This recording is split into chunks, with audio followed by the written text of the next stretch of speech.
Estamos listos para continuar, Ángel. Muchísimas gracias con este tema que ya les habíamos adelantado y que estoy seguro muchos padres de familia o aspirantes a padres de familia están interesados en saber, sobre todo si han pasado por un proceso de búsqueda de la concepción y esto no ha llegado. Hay muchísimas parejas que por múltiples razones se les dificulta poder escribirle a la cigüeña y finalmente piensan como última opción para poder disfrutar una paternidad en la adopción. Y es cuando se enteran a la hora de investigar y de querer iniciar un proceso de que es vejoso, de que es difícil, es un camino sinuoso y a veces para algunos muy cansado y tardado o a veces hasta imposible. ¿Qué implicaciones tiene esto cuando hay tantos niños necesitados de amor y tantos padres ávidos de poder y querer darlo y que las condiciones no se den para que sea una adopción rápida, fácil? Vamos a platicar hoy con nuestro abogado de cabecera, Oscar Díaz, para preguntarle por qué este sistema de adopciones en nuestro país pareciera muy difícil de conquistar. Oscar, ¿cómo estás? Buenos días. Bien, Javier, gracias. Buenos días, Lidia. Buenos días. Qué gusto estar otra vez con ustedes por acá en el estudio. Gracias por la invitación y además con un tema muy interesante hoy, como tú bien haces la introducción, Javier, un tema pues que es muy complejo, desde muchos lados se les puede dar lectura. Hay obviamente un interés para que muchos niños que no tienen pues familia, muchos niños que están obviamente vulnerables, puedan tener familia, puedan ser parte de un núcleo de esta naturaleza, pero pues obviamente hay mucho que decir acerca de las formas, de los procesos para poderlo llevar a cabo y que pueda realizarse efectivamente. Bueno, primero que nada hay que establecer que la adopción es pues crear ese vínculo, esa filiación de una manera legal entre dos personas que naturalmente no la tienen, ¿no? En realidad, pues obviamente ya podemos comprender de antemano que no hay una relación ahí consanguínea, pero que obviamente a través de ciertos canales legales se crea para que un menor o una persona que no tiene capacidad de comprender actos pueda ser en un momento dado adoptado por una nueva familia y pueda ser incluido a esta nueva familia.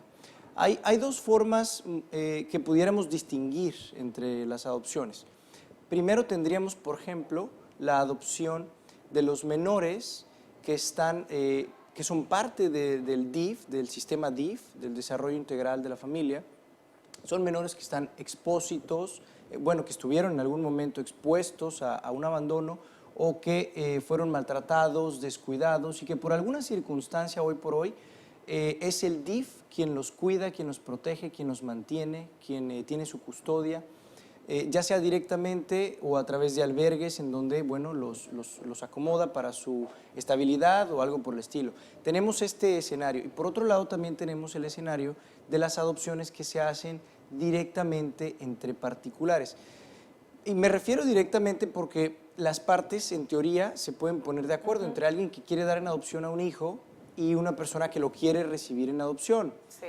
Pero aún así tendrían que pasar por el filtro de que se lleve a cabo el proceso legal en un juzgado familiar y que además se pasen ciertos exámenes y ciertos requisitos que aún así el DIF vigila y lleva a cabo.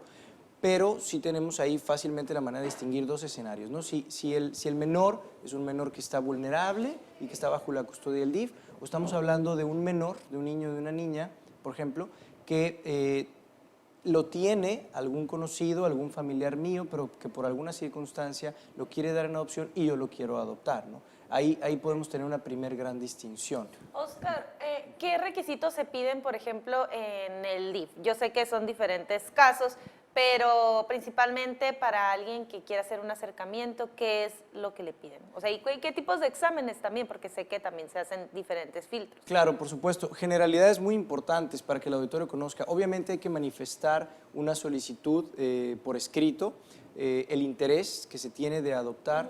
Hay que llevar ciertos requisitos y pasar por ciertos exámenes como serían un estudio socioeconómico para saber la capacidad económica de esta persona o pareja. ¿Se puede a una persona que sea soltera? Porque eso es otro de las preguntas más frecuentes. O sea, si se puede que sean un matrimonio o también alguien que solamente ambos casos es posible. Podemos adoptar en singular, siempre se ha podido. Tal vez también ahí hay mucha confusión al respecto. Siempre se ha podido una sola persona adoptar. Es más común que obviamente sea un matrimonio. Vemos este típico caso desafortunado en que matrimonios en ocasiones no pueden tener familia y bueno, optan por la adopción, ¿no? Pero también se pueden singular. Y puede ser obviamente cualquier persona mayor de 25 años, por cierto. Ese es un requisito importante. Importante. Tú ya puedes. No puedes. Entonces, hay que llenar la solicitud, hay que pasar un estudio socioeconómico para ver que tenemos la capacidad para sacar a este niño o niña adelante, para darle educación, darle la vida y el nivel que se merece o que debe de tener. También estudios psicológicos, psicométricos, para ver también, conocer nuestro estado mental. Estudios de salud para ver nuestra situación física, saber que no tenemos, por ejemplo, alguna enfermedad terminal, alguna enfermedad contagiosa, algo por el estilo. Okay. Todo este tipo de exámenes son importantes. Hay una especie de curso de escuela para padres que hay que seguir también en DIF. En fin, son muchos requisitos que obviamente tenemos que cumplir con ellos previamente para poder, en todo caso, ser candidatos a que se pueda dar una adopción dentro del sistema DIF estatal. Ahora, no se vale, por ejemplo, escoger niños, ¿no? Esa es otra cuestión también que no se conoce mucho por el público. Normalmente, fíjense qué curioso, es muy común que los bebés o los niños muy pequeños salen muy pronto del sistema DIF porque, bueno, son muy fáciles de acomodar entre comillas, pero normalmente la gente está buscando precisamente bebés, no niños más grandes, ¿no? Entre más grandes son los niños, los menores de edad, pues más se complica el poderlos dar en adopción, porque hay una especie de discriminación ahí también por los interesados en adoptar, ¿no? Normalmente se va buscando bebés o niños muy pequeños con los que se pueda crear una empatía desde muy temprano y con los que a los que se pueda moldear, de hecho, ¿no?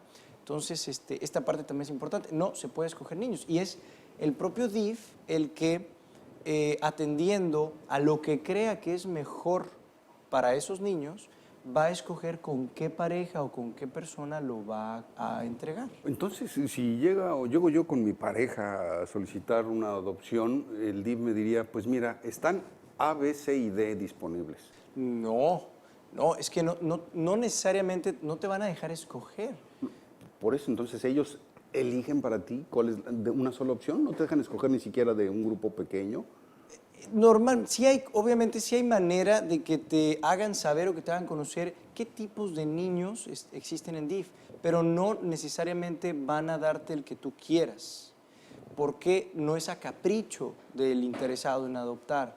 Claro. Es de acuerdo a donde el niño mejor corresponda o mejor pueda corresponder, de acuerdo a las características. Dándole prioridad al menor. Sí, claro, incluso se valoran rasgos fisionómicos de las personas. Para que encajen lo mejor posible. Así es, por supuesto, ¿no? Pero entonces, Sabía eso, qué interesante. puedes ir buscando con la esperanza de tener un bebé y que te ofrezcan la posibilidad de adoptar a un niño de 7, 10 o más años. Sí, por supuesto, claro que sí. Es que si no, imagínate qué pasa con todos esos niños, ¿no? Que ya Sí, tienen claro. 14, 15, 16 años. Es muy complejo. Normalmente hay muchos casos en los que alcanzan su mayoría de edad y no se alcanzan a acomodar ni siquiera en un hogar sustituto, ¿no? Es muy complicado.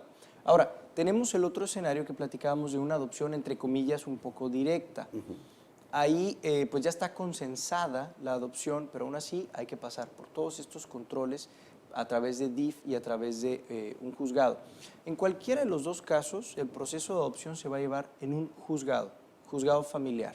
En Tijuana tenemos 3. Indistintamente puede ser en cualquiera, lógicamente, y en las demás ciudades, bueno, pues obviamente en los juzgados locales.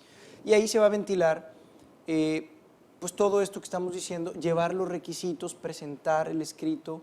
Obviamente para esto necesitamos contratar representación profesional, abogados, para que nos ayuden con el trámite, porque es un trámite, no es un juicio, pero es un trámite muy engorroso. Aproximadamente y promedio, unos 10 meses más o menos. Unos 10 meses promedio, puede ser menos, pero no necesariamente es así, en muchas ocasiones es incluso más, ¿no? Dependiendo de las circunstancias que se van presentando. Porque todo lo va de alguna manera subrayando, calificando las partes más importantes. El DIF, cuando se inicia el trámite ante un juzgado familiar, el juzgado familiar te remite al DIF para que sea el DIF quien haga ciertas pruebas, ciertos exámenes, ciertas valoraciones, y entonces mande el dictamen de idoneidad al juzgado respecto de todo eso. Tú por tu cuenta, por ejemplo, tienes que llevar un certificado de no antecedentes penales, tu certificado médico, entre otras cosas, ¿no? Pero ya que todo está armado y construido en el juzgado, pues entonces ya se solicita la presencia de quien tiene realmente la patria potestad, es decir, quien tiene la capacidad para tomar la decisión de dar en adopción a ese niño, para que ratifique eso, ¿no? Que tanto los adoptantes ratifiquen su interés, ratifiquen sus firmas y comparezcan al juzgado, como los que van a entregar en adopción, ya sean los papás que ejerzan la patria potestad o el sistema DIF, en todo caso, a través de su representante legal. Oscar, tenemos una pregunta del público, ya creo que va a ser la última, ya el reloj marca las 10 de la mañana. La pregunta es, ¿qué sucede hablando de este tipo de adopciones directas entre familiares? Mueren los padres de un hijo, se queda con uno de los hermanos, el tío. Obviamente los documentos están a nombre de los padres, es decir, en el acta de nacimiento, pero empiezan a funcionar como sus tutores, lo llevan a la escuela. Normalmente en las escuelas aceptan que firmes como tío, como tutor, no eres el padre, pero si el tutor no te piden una comprobación documentada ni oficial para ello, y el niño va creciendo. ¿Qué va a pasar cuando llegue, por ejemplo, a una edad en donde sí exijan que se presente el padre o los padres, como en la secundaria, en cualquier Bueno, otra? ahí se va a tener un gran problema y un problema de urgencia que tal vez no alcancen a atender en el tiempo que necesitan resolver el problema. ¿Por qué? Porque la patria potestad solamente la ejercen papá y mamá, si está registrado por los dos, ¿no? Obviamente, claro, si es mamá soltera, pues solamente la mamá.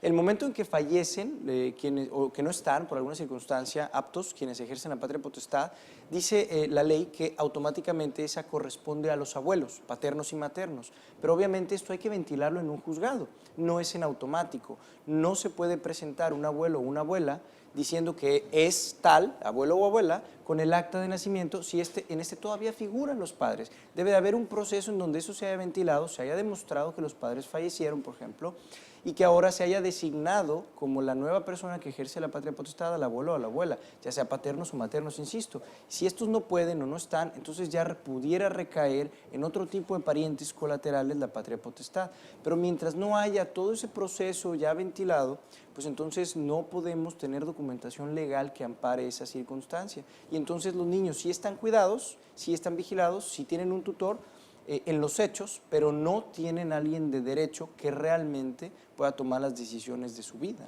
¿no? Ay, qué trincado está esto, ¿no?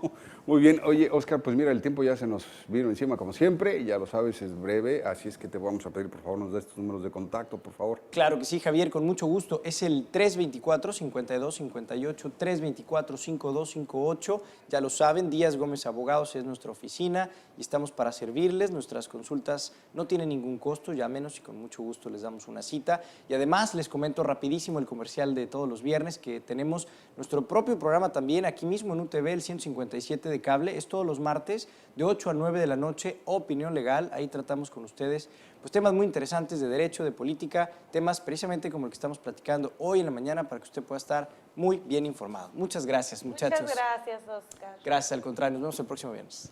Bueno, pues quisiéramos antes que